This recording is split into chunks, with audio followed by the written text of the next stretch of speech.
Siendo Honestos llega a ustedes gracias a Clínica Abreu, Banreservas, Senasa, Seguros Reservas. Este capítulo de Siendo Honestos está optimizado por el equipo de Miravisión. Ellos son especialistas en hacer que toda esta audiencia, que toda esta comunidad crezca. El equipo de Miravisión te ayuda si quieres hacer crecer tus contenidos digitales y, por supuesto, tu canal de YouTube.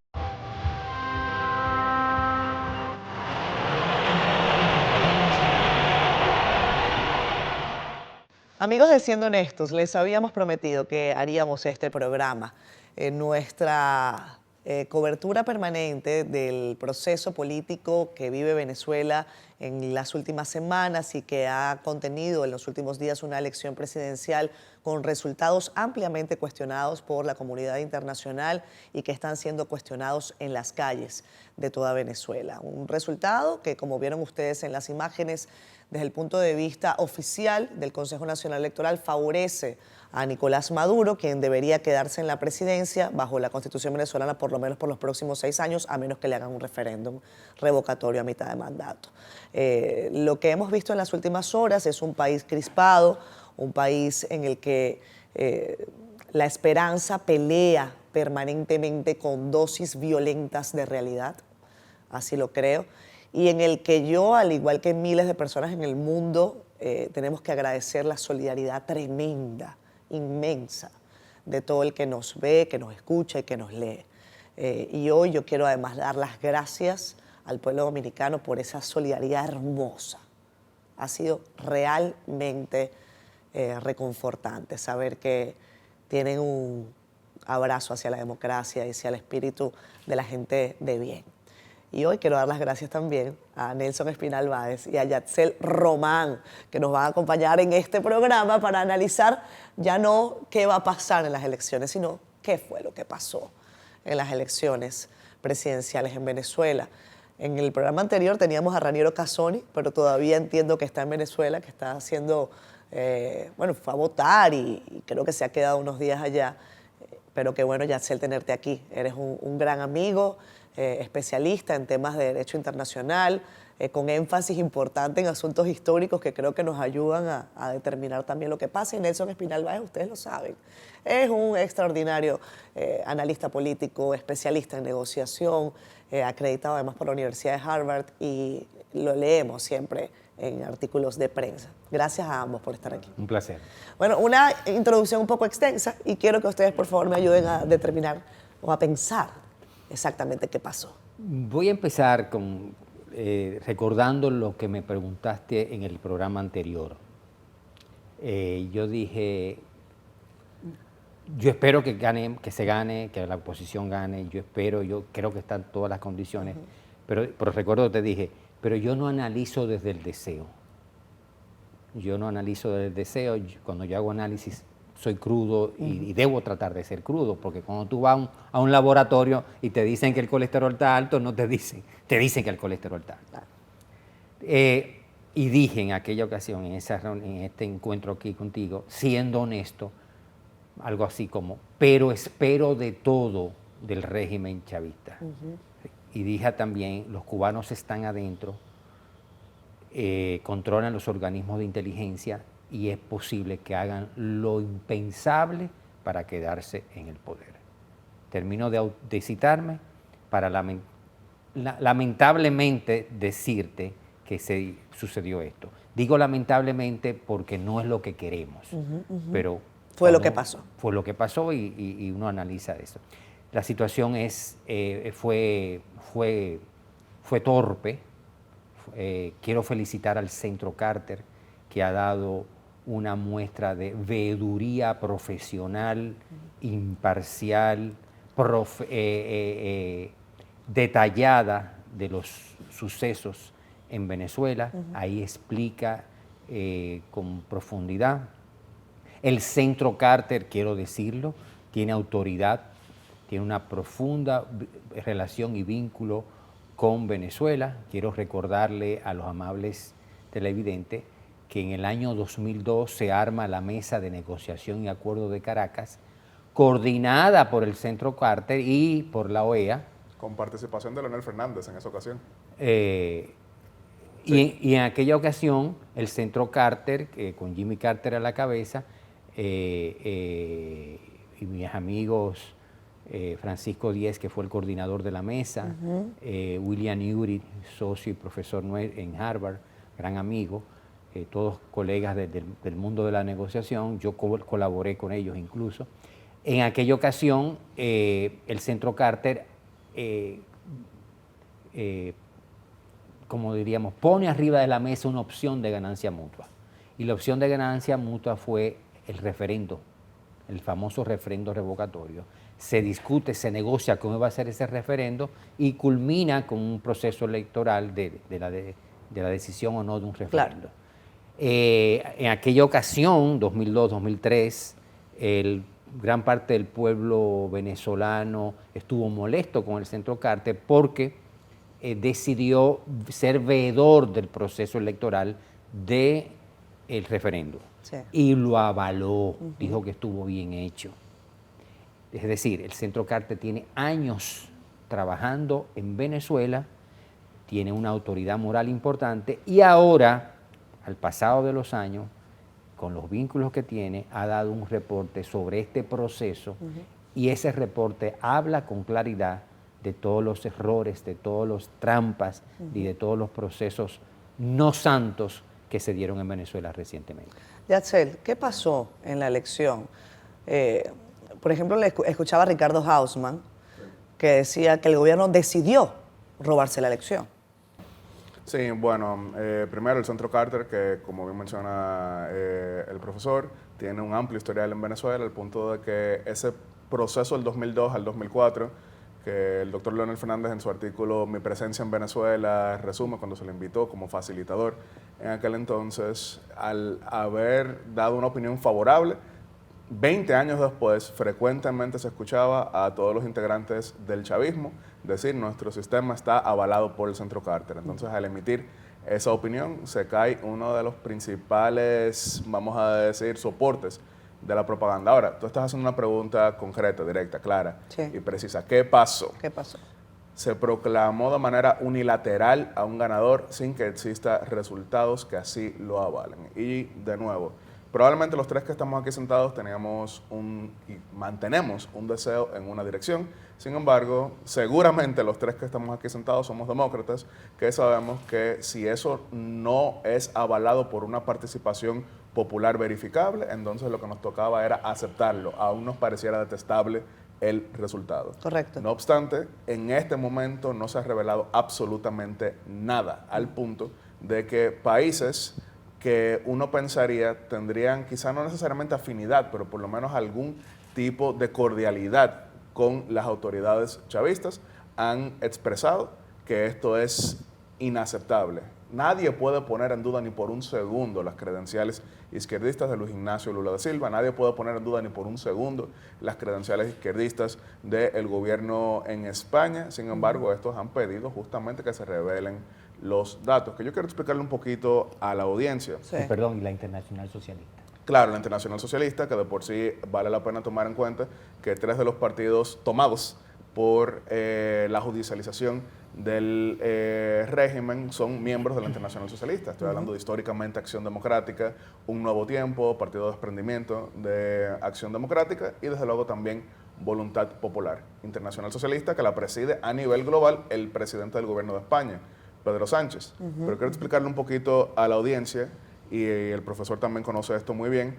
Históricamente en América Latina han existido diversas modalidades de fraude. está lo que se llama dislocamiento del padrón, Sí. en el que yo identifico que, por ejemplo, Catherine es una votante adversa a mí en una mesa donde la competencia está muy pegada. Entonces, yo a Catherine la saco del padrón en la circunscripción 1 del Distrito Nacional Claro. y la pongo en Dajabón, vamos a decir de manera Sí. extrema, porque ahí tienes orígenes y demás, ahí habías vivido. Tú ves eso, tú no vas a ir a Dajabón a votar, entonces tú no votas. Nelson, que sí es votante mío, sí llega y logra votar, entonces yo saqué más votos, por mí votó más gente. Pero Claro. ¿de qué manera? Esa es una modalidad de fraude, que fue lo que se comprobó aquí en 1994 y fue lo que llevó al Pacto por la Democracia. Ok. Está también lo que se llama intimidación tendiente a la supresión. Catherine sí está en el padrón, pero cuando Catherine llega a votar, ve a todos los malandros, ve a todos los tiguerones, ve todo el segmento armado, entonces Catherine tiene miedo y se retira. Pero Nelson, La política del miedo. Sí. La política Que del lo hablamos miedo- mucho en el programa anterior. La política del miedo que lo hablamos mucho en aquella ocasión. Así claro, es. que es la supresión por la intimidación. Pero Eso Nelson, también es fraude. Ok. Eso también, Es fraude. eso también es fraude. Y está lo que se refiere a la manipulación electrónica, que es muy difícil de comprobar porque ninguna auditoría forense va a decir, bueno, Yatzel sacó tantos votos y su rival sacó estos otros. Lo que puedo decir es, aquí hubo un vicio que hace no certificable la elección. Esas son las tres modalidades que se han utilizado de forma moderna y había una que era la más clásica, por eso la más burda y al punto de que se entendía la menos probable, que era sencillamente proclamarte ganador sin que exista datos que lo avalen. Eso fue lo que hizo Noriega en el 89, no para sí mismo, sino para el Partido de la Revolución Democrática. Sí. Fue lo que quisieron hacer también en otros lugares, es lo que está pasando aquí. O Por sea, eso es un fraude burdo. burdo, porque todo lo demás requiere bastante de inteligencia, Claro. requiere Ingeniería. bastante de ingeniería. En este caso, no hay nada que pueda hacer siquiera debatible, porque por ejemplo, con el dislocamiento de padrón, en el 94 eso llevó un proceso de negociación durante 3 meses, que Correcto. terminó hasta el 10 de agosto del 94. Ahora mismo no hay nada que negociar porque no hay datos. Y yo trato de siempre darle el beneficio de la duda a cualquier actor. Pero ¿cómo tú le das el beneficio de la duda a quien solamente está diciendo yo gané y acéptenlo? Y acéptenlo por la vía armada, porque Claro. lo que está haciendo ahora es mayor intimidación postelectoral. Miren, de lo que está pasando en la calle, yo quiero preguntarles ahí, evidentemente después de este resultado, que yo considero no está sustentado, y no lo digo yo, lo han dicho los observadores que han estado en el terreno, no Catherine Hernández desde acá de Santo Domingo. Claro. Observadores que están en el terreno han dicho claramente esto no fue un proceso regular, esto es un proceso totalmente antidemocrático y algunos han ido más allá y han dicho esto no tiene sustento, esto tiene que ser auditado y María Corina tiene aparte una estrategia en donde está mostrando lo que el CNE no ha podido mostrar. Pues tendrán que ratificar la verdad. Y la verdad es la que todos vimos ayer en las calles de Venezuela y la que conocemos todos los venezolanos. Quiero decirles que todas las actas, en la medida que las vamos recibiendo, se verifican, son inspeccionadas, se totalizan, se escanean, después se digitalizan y se colocan en un portal robusto. Me emociona mucho decirles a todos que tenemos el 73.20% de las actas. Yo le preguntaba en el programa anterior a Nelson, ¿qué cambió? ¿Por qué la oposición, incluyendo a María Corina Machado, que había dicho en tantas oportunidades, no vayamos a votar porque este Consejo Nacional Electoral está evidentemente parcializado, dice, vamos a votar? Y vamos a votar y después le agregaba, y vamos a cobrar. Y nos decían una y otra vez, no somos ingenuos, sabemos lo que van a hacer. La estrategia ha quedado revelada, había Ahí una voy. estrategia. Ahí voy, había una estrategia. La oposición sí tenía una estrategia más allá del proceso electoral. Y lo estamos viendo en sus declaraciones públicas, lo estamos viendo en su página web, una página web, como hablábamos fuera de cámara, impecable, donde aparece las informaciones minuto a minuto y detalladas, Sí. donde desde el día 1 se propusieron pasar por el proceso electoral para demostrar su vocación democrática, Claro. pero sabiendo que iba a suceder algo como esto. Es decir, la oposición no ha sido ingenua. Yo quiero resaltar esto. ¿Qué ha cambiado? Veo una oposición que no ha sido ingenua. No ha pasado como en otros momentos que, sí, perdimos, ¿cómo lo demuestro? ¿Qué hago? ¿Qué voy a hacer? Que pasó en las otras ocasiones. En este momento la oposición está con data, con informaciones, con recaudación de todo tipo de informaciones de estados y localidades lejanos a Caracas. Eso es oro para demostrar un fraude, eso es oro para la legitimidad de las acciones que está haciendo la oposición.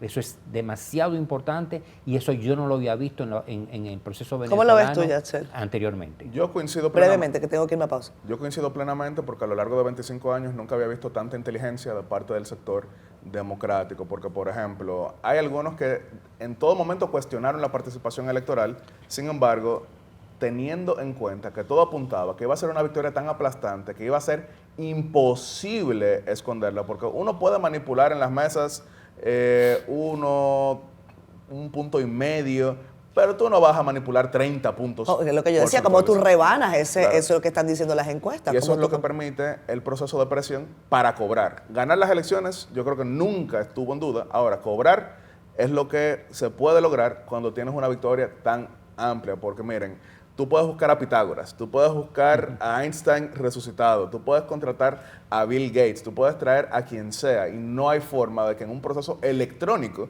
tú rebanes 30 puntos porcentuales y es por eso que yo creo que la transición inició el domingo 28 de julio. Eso no quiere decir que va a ser rápida, pero yo sí creo que la transición inició. Lo que hablábamos, que ya ves. Vamos a pausa comercial. Definitivamente Venezuela es otro país Es otro. a partir del 28 de julio. Ya regresamos.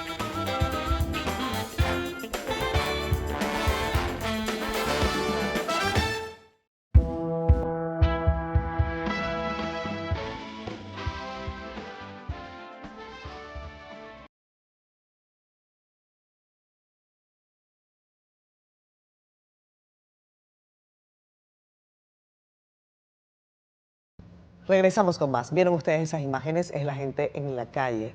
Las personas salieron a manifestarse el lunes, quizás no a primera hora. Los resultados se dieron tarde, la reacción de la oposición también se comunicó tarde, pero ya avanzada la mañana, los sectores populares sobre todo empezaron a registrar cacerolazos, personas que salieron a reclamar con sus banderas. Yo entiendo, y esto quiero hacer énfasis en la manifestación pacífica, en que la gente tiene derecho a reclamar si le han quitado su voto, pero la manifestación debe ser pacífica. Es honestamente en lo que yo creo. Yo creo en la movilización de la gente con ese espíritu de esto tiene que cambiar, pero en paz. Tiene que cambiar con la gente en la calle, pero en paz. Es como yo lo veo. Pero Yatzel hablaba de que el país cambió y que empezó la transición ya el 28 de julio. ¿Es lo que tú crees? ¿Por qué? Definitivamente, esto ha sido tan masivo, esto ha sido tan contundente, esto ha sido tan claro que hasta el más escéptico, hasta el que se sentía más desesperanzado, ha visto que definitivamente son mayoría y no son mayoría simple, es mayoría absoluta, incluso calificada. Y por eso precisamente yo veo que no hay forma alguna de que sea sostenible una permanencia al margen de la ley, una imposición dolosa. ¿Quiere eso decir que mañana mismo habrá un cambio? No necesariamente. Y de nuevo, el profesor conoce el caso de Panamá, que quizás no tenía tanta fuerza como Venezuela, pero en Panamá se intentó desconocer el resultado en mayo del 89, pero ya en diciembre había salido Noriega y había llegado Guillermo Endara. Yo sí creo que podrán ser semanas, podrán ser meses, pudiera ser hasta el próximo año. Yo quisiera que fuese mañana, pero yo no veo cómo pueda Nicolás Maduro mantenerse al margen de la voluntad popular y yo no veo, en el caso de que él no sea quien tome la decisión de liderazgo, yo no veo cómo los demás integrantes del régimen podrán pensar que incluso para sus intereses sea conveniente que permanezca alguien que no fue por 2 puntos, Claro. sino por probablemente 30 puntos porcentuales, millones de votos. El número, y con esto cierro esta partecita, el número más conservador que se ha visto hasta ahora es una ventaja de 3 millones. Sí. 3 millones. Es decir, el Gran Santo Domingo completo. Nelson. Mira, desde el programa anterior dijimos que se iniciaba la transición este 28 de julio. Es real. Lo opino igual que mi amigo Yatzel aquí. Se inicia esa transición porque son muchas las condiciones que ya están dadas, entre ellos el hartazgo del pueblo venezolano. El pueblo venezolano está cansado, está agotado de este sistema, de este régimen empobrecedor, destructor de la prosperidad, de la paz y del bienestar de los venezolanos. Ahora bien, quiero matizar algo aquí. Estoy de acuerdo con el ejemplo que pone mi amigo sobre Panamá, pero el caso de Panamá versus el caso de Venezuela en términos geopolíticos no son comparables desde mi punto de vista. Panamá ha sido un bastión de los Estados Unidos toda la vida por el canal y su vínculo con los Estados Unidos es innegable. innegable. Sí. En este momento Venezuela está controlado más bien por 4 grandes naciones. Primero, Irán. Irán tiene más de 1 millón de hectáreas para proyectos secretos. La Guardia y el ejército iraní están metidos adentro, con colaboración estratégica y militar. Rusia, ni hablar, controla el sistema aéreo a través del gigante petrolero Rosneft. Ellos han articulado una serie de préstamos y controles sobre Venezuela de manera extraordinaria, y de esa forma Rusia influencia con el resto de América Latina. Es un bastión para ellos influenciar con el resto de América Latina. China es indudablemente el principal acreedor de Venezuela. En los últimos 10 años le ha prestado unos 60.000 millones de dólares. La lógica comercial de los chinos no se pierden. Claro. Y no cobran en efectivo, cobran con crudos. Y el más nefasto de todos es Cuba. Controla toda la inteligencia, la contrainteligencia, la represión interna, la oposición. Esas 4 naciones, hay otras que Turquía, esas 4 naciones tienen una importancia extraordinaria en términos geopolíticos y de influencia en los procesos de toma de decisión. ¿Eso no había pasado con ningún otro país antes, Nelson, con esas características? No a ese nivel. No a ese nivel. No lo veo. Tú que manejas más la historia política, no Sí, tan fuerte, y en América Latina no lo he visto. Además, recordemos que... Además con estos actores, ¿no? Con estos actores. Porque podríamos decir, bueno, es que imperios hay muchos, ¿eh? Claro. Estos grandes actores y con la inmensa reserva petrolera de Venezuela, con la inmensa reserva en oro. Minera, claro. Minera, o sea, es un poder. Claro. Entonces controlan bastante. A ese nivel me refiero porque, por ejemplo, la Unión Soviética durante todo el tiempo de la Guerra Fría financiaba guerrillas, subsidiaba gobiernos que eran cercanos a ellos, pero más que todo era desde una perspectiva ideológica, porque, claro, por ejemplo, la inyección de recursos que desde Moscú recibía Managua bajo Correcto. El régimen sandinista era casi que un regalo. Eso no les representaba más que el espectro geográfico donde se encontraba Nicaragua, pero no era algo que servía mucho para ellos. En el caso de Cuba también era una victoria geopolítica por su localización, pero más desde el punto de vista del símbolo ideológico. En el caso venezolano estamos hablando de muchísimo dinero, estamos hablando de recursos que ninguno de los otros países que estuvieron bajo intereses no occidentales pudieron representar jamás. Cuba siempre fue símbolo, Venezuela pudiera dejar de ser símbolo, pero más que todo es recursos. No, y además en todo caso el símbolo de lo que hemos vivido en los últimos 25 años murió. Claro. O sea, Hugo Chávez como símbolo murió. O sea, si quisiéramos hablarlo desde esa perspectiva, que tampoco lo veo. Pero sí quería mencionar, para hacer esa comparación geopolítica, por eso establecí que no era algo tan fuerte lo que existía en Panamá como lo que después se había visto en Venezuela. Sin embargo, a lo que estaba aludiendo era a que un resultado que se quiso desconocer se volvió insostenible al punto tal de que ya cuando invade Estados Unidos, que no queremos que eso pase en Venezuela, no porque sea contrario a la opción militar, sino porque la geografía de Venezuela significa que entrar armado hacia allá significaría quedarse por lo menos 20 años. Pero cuando invade Estados Unidos, ya Noriega estaba derrotado. También, por ejemplo, en el caso de Chile, cuando Augusto Pinochet sale derrotado en el plebiscito, fue 2 años posterior que salió, pero comenzó la transición. Pero empezó la transición. En Chile. Por eso yo sí creo que inició. Ahora, por eso marqué de que no creo que necesariamente vaya a ser mañana, pero yo sí creo que Venezuela es otro, y es otro que resulta ingobernable para estos intereses que hoy en día están en Miraflores. Las calles están con protestas. Este programa, ojo, lo estamos grabando el miércoles después de la elección. Cualquier cosa que ocurra en los próximos días evidentemente no estará incluido, no tenemos una bola de cristal, pero sobre la mesa está la posibilidad latente y permanente, porque así lo han hecho saber los líderes del madurismo, me refiero a Jorge Rodríguez, Diosdado Cabello y el propio Nicolás Maduro, que la intención es apresar a María Corina Machado y apresar a Edmundo González Urrutia. Si eso pasa en los próximos días, será adelante. el peor error político del régimen chavista. Van a convertir a María Corina en la nueva Nelson Mandela de América, de todas las Américas. Políticamente, no quiero que eso le suceda, Claro. por favor. O sea, pero en términos políticos que nos pide que analicemos, será un error político de consecuencias impredecibles para el régimen. Si la apresan, la van a convertir en la nueva libertadora de Venezuela. Yatzel. Yo coincido, sería el peor error. Sin embargo, aquí no estamos lidiando con personas que tienen las mismas, vamos a decir, inclinaciones de quienes tenemos alguna formación occidental. Ese es el error muchísimas veces, porque, por ejemplo, eso mismo, Pinochet se va, pero porque Pinochet al fin y al cabo tenía formación occidental, se ve completamente rodeado, bueno, me voy.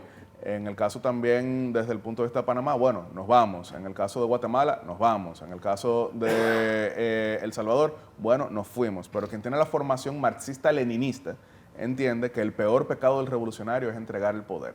Y entienden que ahí puede pasar cualquier cosa menos perder el poder. Entonces ellos están actuando de una manera tan decadente que yo no necesariamente lo descarto. Sin embargo, sería precisamente lo que pudiese llevar a que otros dentro del régimen, si llegasen a escuchar algo así y llegasen a ver un plan así, pensaran, esto va a ser nuestro propio fin y como es nuestro propio fin, tenemos que evitarlo. No debería llegar a eso, porque lo ideal sería que se reconozca la elección y ya, pero buena parte de las caídas dictatoriales que conocemos a lo largo de la humanidad han sido desde adentro. Decía un gran filósofo que si los malos supieran lo bueno que es ser bueno, fueran buenos hasta por negocio. Entonces, yo no descarto que algunos entiendan, no por una inclinación altruista, sino por su propia salvación, que tiene que haber un cambio. Vamos a ir a comerciales. Cuando regresemos quiero que me digan si, cómo ven ustedes el asunto de la calle. Hay quienes consideran que no es con marchas, que no es con cacerolas, que esta situación va a prosperar. Incluso hay algunos que le dicen a los venezolanos, esa no es la vía, no es con votos, busquen la forma, las dictaduras no caen de esa manera, algo con lo que yo no necesariamente estoy de acuerdo, porque yo creo que sí ha habido dictaduras que han caído con votos, porque han desencadenado una serie de cosas, pero yo quiero que me digan si eso que estamos viendo en la calle tiene sentido, si la gente debe estar o no en la calle reclamando el resultado que ha emitido el CNE. Ya venimos.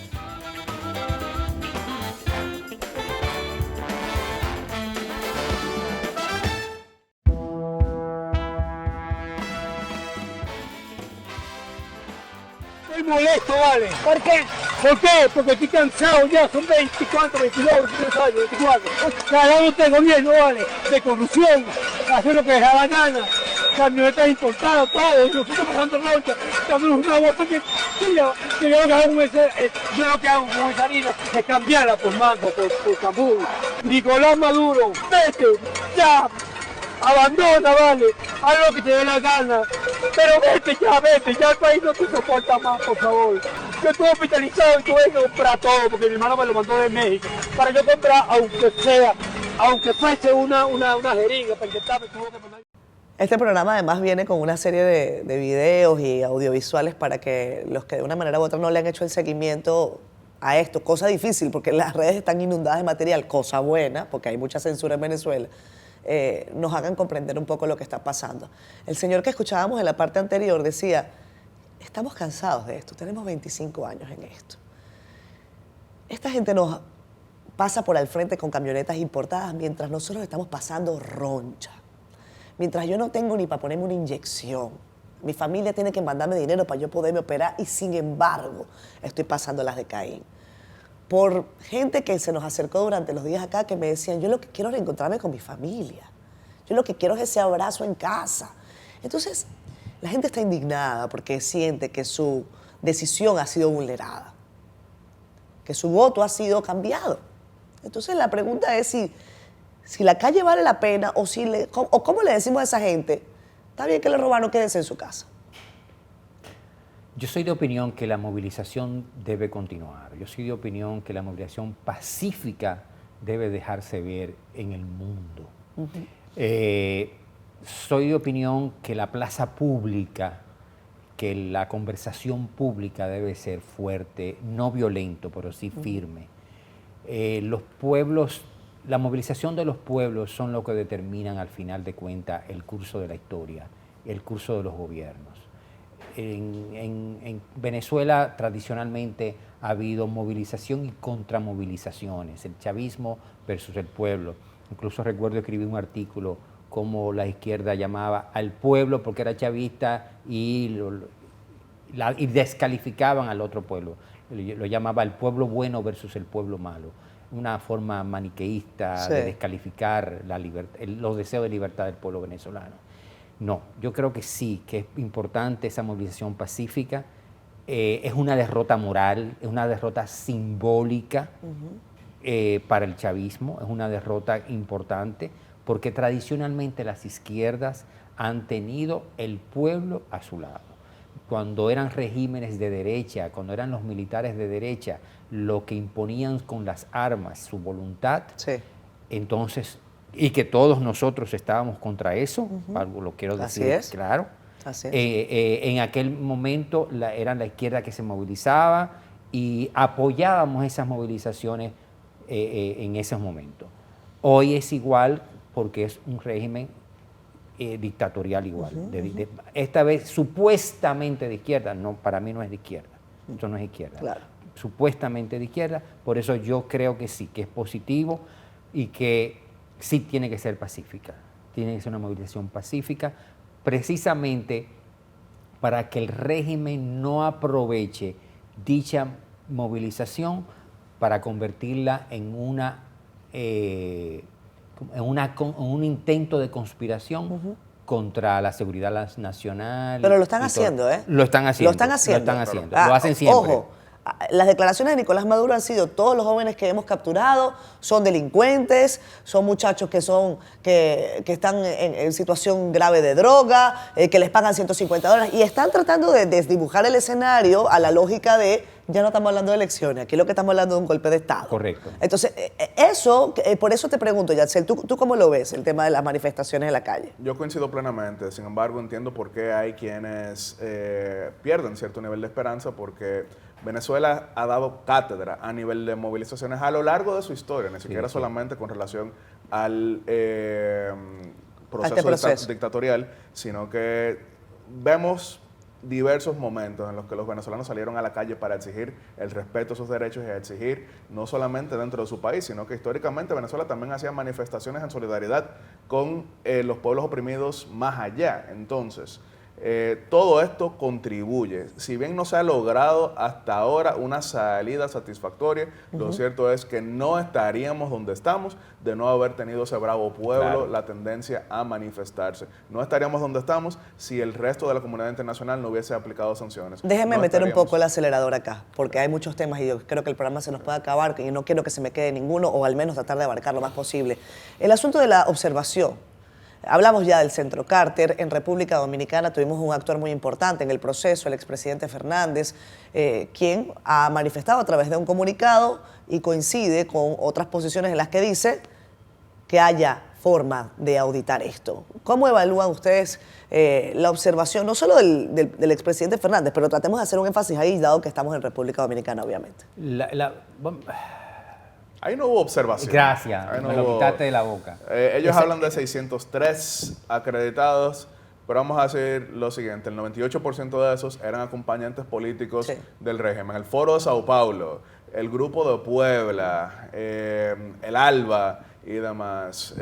Solamente el Centro Carter tenía, vamos a decir, el aval de emitir opiniones basado en lo técnico. Y bueno, también estuvo Naciones Unidas, que no tiene una tradición de observación electoral, era algo más simbólico, por el Centro Carter, que ha estado en centenares de elecciones, incluyendo aquí mismo en República Dominicana, podía emitir una opinión. Por eso les terminó saliendo el tiro por la culata, porque pensaron que el Centro Carter iba a ser timorato pero terminó diciendo claramente que eran elecciones sin integridad y que no eran democráticas. Ahora, yo jugando a también dar el beneficio de duda, Sí. yo sí vi como positivo el hecho de que Leonel Fernández, a diferencia de Ernesto Samper, a diferencia de Rodríguez Zapatero y a diferencia de Marcos Enrique Jominami, sí se reunió con Edmundo él solo. Sí. Y yo en un momento pensé, bueno, pero será un ángulo de foto. Ojo, y se reunieron varias veces.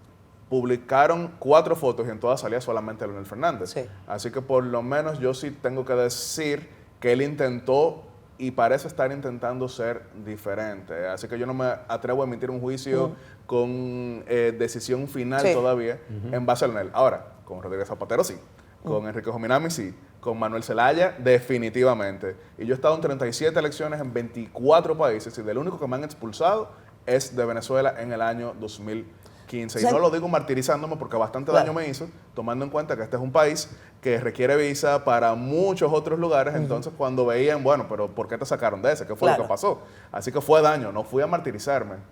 Oigan algo, las críticas que se virtieron sobre el rol del expresidente Fernández, a quien yo aprovecho y digo, le guardo mucho respeto y creo que hace un rol importante y necesario en este proceso venezolano. Es un rol que tiene muchos años y que yo creo que evaluarlo en cuadro sería injusto. Yo creo que hay que verlo a largo plazo y ojalá podamos tener una conversación con él más adelante, donde él pueda exponer sus perspectivas. Pero con el caso específico del expresidente Fernández, también ocurrió algo. Y es que en el mismo momento en el que él estaba llegando a Venezuela, invitado por el Correcto. Consejo Nacional Electoral, algunos invitados de un grupo político en contienda, me refiero a los representantes de la oposición, les negaron el acceso a Venezuela. Los invitados de la plataforma unitaria no les fue permitida la entrada. Entre los cuales estaba yo, sin embargo, yo precisamente sabiendo que no había forma de entrar. Yo, No fuiste. Yo finalmente no fui invitado por el Comando con Venezuela junto a una lista de 51 personas, de las cuales deportaron, impidieron entrada o retuvieron a 45 de ellos de todas las ideologías posibles. Sí, eso fue de todo. Pero ¿qué hubieses pensado, Nelson, desde el punto de vista de la asesoría, que yo sé que te dedicas a esto? Se te plantea este escenario. Tú vas a un país Si yo, que te ha invitado. si yo hubiera estado en los oídos del presidente Fernández, Sí. yo le hubiera sugerido que no fuera. Para mí fue una encerrona para él. Sí. No sé por qué fue, y no vamos a entrar en especulación, creo Claro. que no debe ser.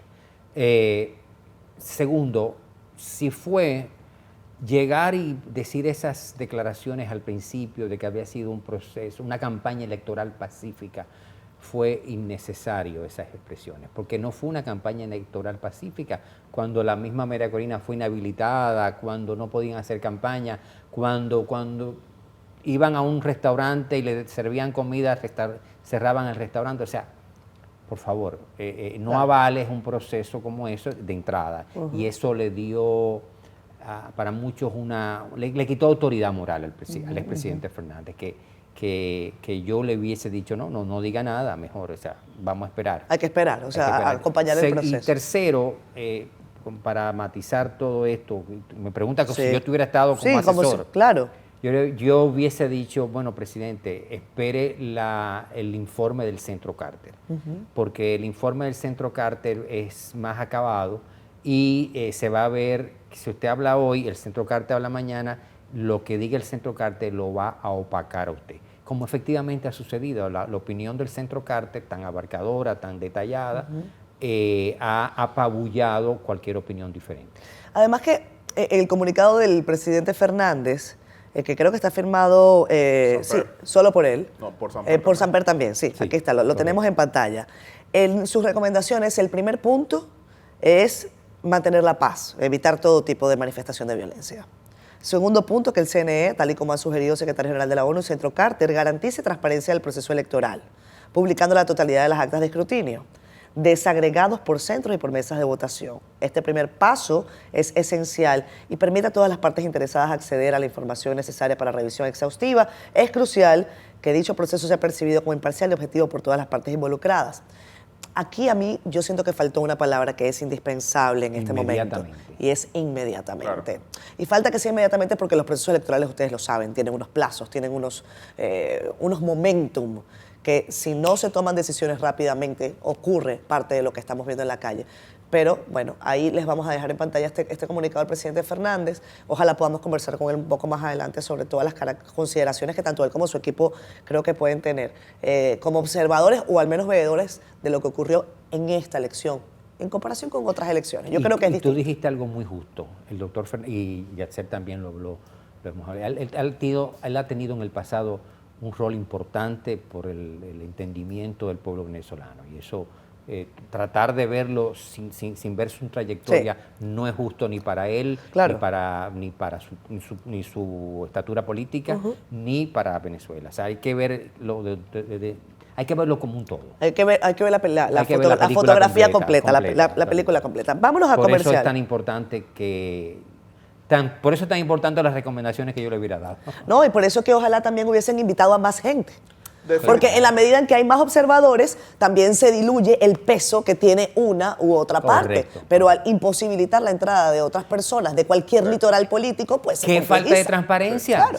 ¿Qué falta de transparencia? Claro, pero por eso yo digo que fue un gancho. Sí, ahora Totalmente. Para mí fue un gancho que le pusieron al presidente, con todo el respeto. 10 segundos antes de la pausa, tengo que decir que en cualquier país se hubiese invitado a más observadores para certificar lo que ellos esperaban sería un triunfo, pero cuando estamos hablando de que no hay siquiera resultados, imagínense tener a 3.000 observadores ahí diciendo dónde están los resultados, etcétera, etcétera, que es lo que estamos viendo ahora desde fuera. Entonces, una cosa va indisolublemente ligada a la otra.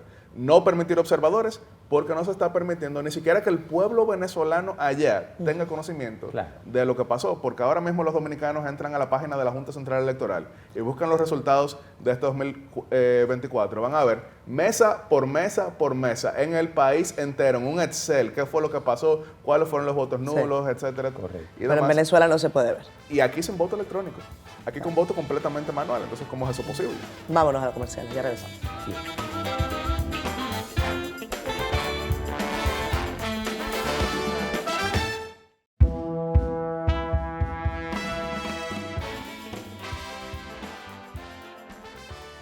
Señora, ¿qué edad tiene? 80 años. ¿80 años tiene? ¿Y qué está haciendo en la calle ahora? Defendiendo a Venezuela. Yo no me puedo quedar en mi casa. Pero hasta hace 2 minutos esto estaba repleto de policías y de gas lacrimógeno. Claro, y me cayó, pero ya me pasó el ardor. Es fuerte el ardor que pone. ¿No le da miedo salir con... No correr? tengo miedo. Yo tengo con este régimen, porque esto no es un gobierno, esto es un régimen. ¿Usted qué le dice a su familia? Que tenga cuidado, que yo no tengo edad para esto. No, para defender a Venezuela hasta que me muera tendré edad. Tendré edad porque yo saco fuerza. Regresamos con más. Esto es Siendo Honestos, hoy con el ojo una vez más en Venezuela y en el escenario postelectoral. Yatzel Román, Nelson Espinal Báez. La pregunta que todo el mundo se hace, ¿y ahora qué? ¿Qué vamos a hacer? En el programa anterior yo le decía a Nelson, estamos planteando unos escenarios en donde la oposición luce distinta, parece más articulada, una serie de consideraciones, y yo les decía la pregunta que hay que hacer. ¿Y si no? ¿Y si no se logró la elección? Entonces, ¿y ahora qué hacer? Definitivamente esa es la pregunta que tiene todo el mundo en mente, qué se puede hacer distinto, qué se puede hacer diferente. Yo creo que no hay que inventar la rueda, yo creo que es consolidar todo lo que ya se ha venido haciendo.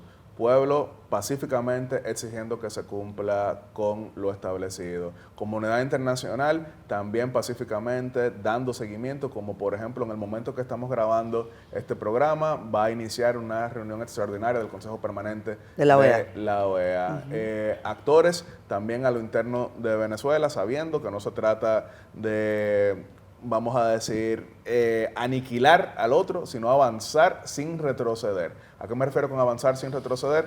Que cualquier salida que pueda significar una Venezuela en paz sea la aprovechada. Pero la clave es no permitir que esto se normalice, porque es a lo que está apostando el régimen, al cansancio, al hastio, a la hostiga.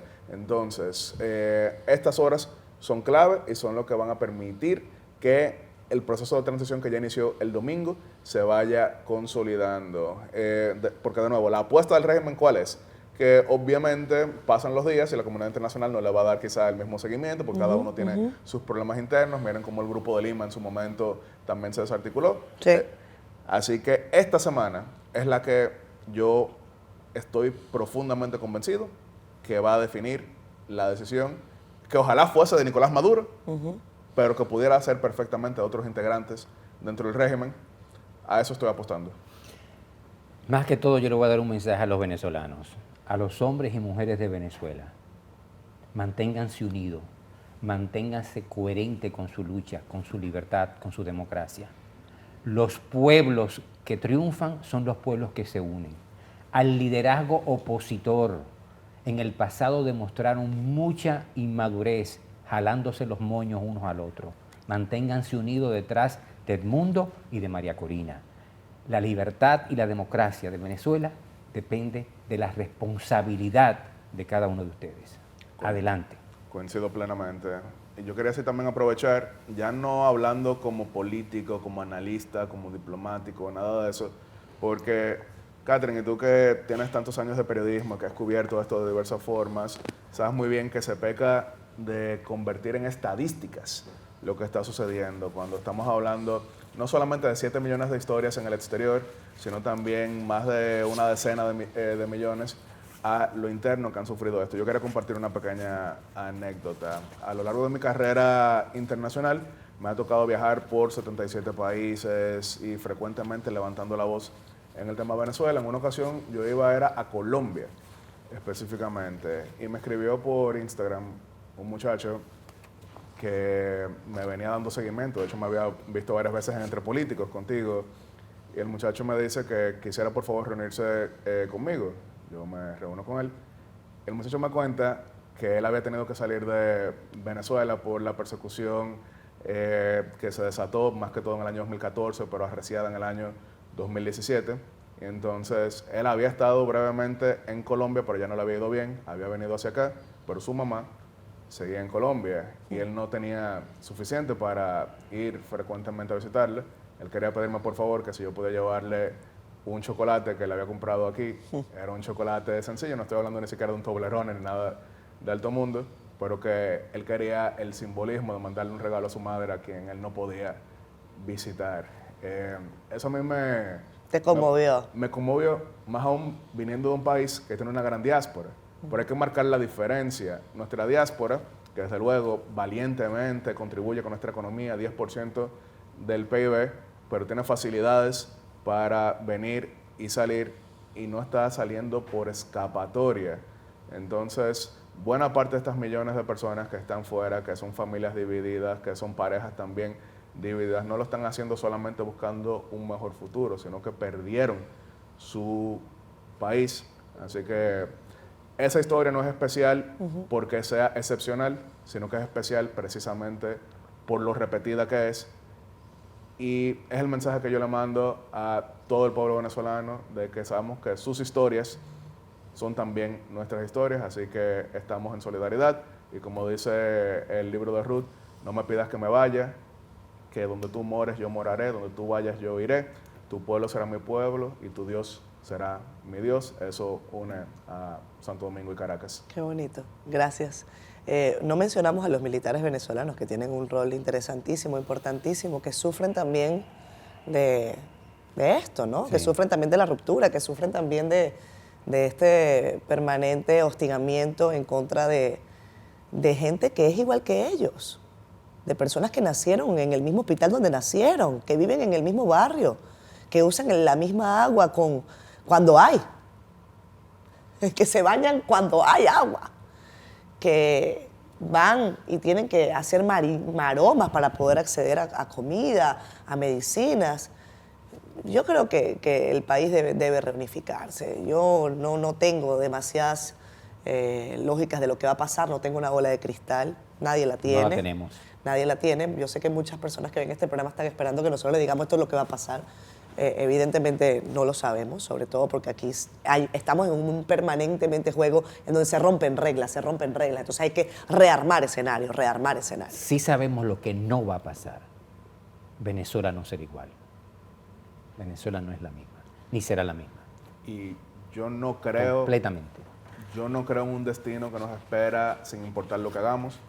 Yo lo que sí creo es que hay un destino que nos espera si no hacemos nada. Exactamente. Yo a ambos que les traje una bandera de Venezuela, Muchísimas gracias. a ambos, yo me quedo con esta que nos vamos a quedar acá en el equipo Quiero agradecerles enormemente todo el tiempo que le dedican a comprender lo que vivimos los venezolanos en Venezuela y los venezolanos en el mundo. Es súper valioso.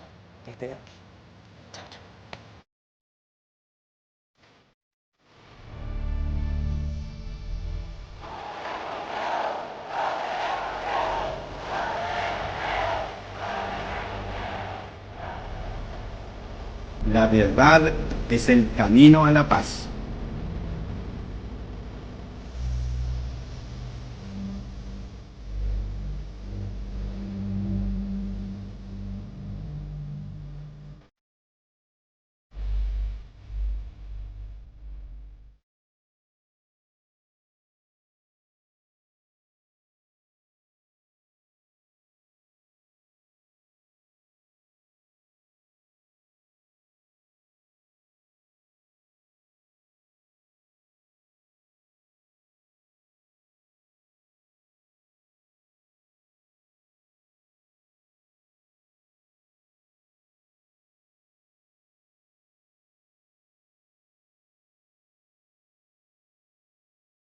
Siendo honestos, llegó a ustedes gracias a Clínica Abreu, Banreservas, Senasa, Seguros Reservas. Este capítulo de Siendo Honestos está optimizado por el equipo de Miravisión. Ellos son especialistas en hacer que toda esta audiencia, que toda esta comunidad crezca. El equipo de Miravisión te ayuda si quieres hacer crecer tus contenidos digitales y, por supuesto, tu canal de YouTube.